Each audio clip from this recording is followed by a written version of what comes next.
So what I've got here is the AMD Ryzen 7 5800X CPU. This is a 5000 series CPU.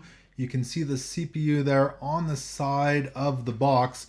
Now, a couple of quick things I do want to point out here. This is the Zen 3 architecture and it uses the AM4 socket. It also has a 3-year limited warranty. Let's go ahead and open this up.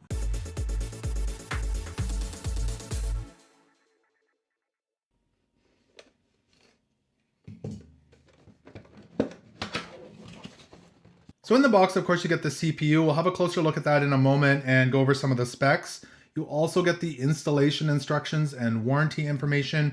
And you get this note saying that the CPU is compatible with AMD Socket AM4 motherboards when a compatible BIOS update has been installed. So you may need to update the BIOS on your motherboard for your CPU to work properly. There's the CPU itself. It does come in with a little sticker or decal there that you can put on your system. And we'll have a closer look at this. Let's open it up. So there's the CPU there. This is an 8-core 16-thread CPU with a max boost clock of 4.7 gigahertz and a base clock of 3.8 gigahertz and a default TDP of 105 watts and a max temperature of 90 degrees Celsius. I'll put up some of the specs here. If you want to take a closer look, you can go ahead and pause it.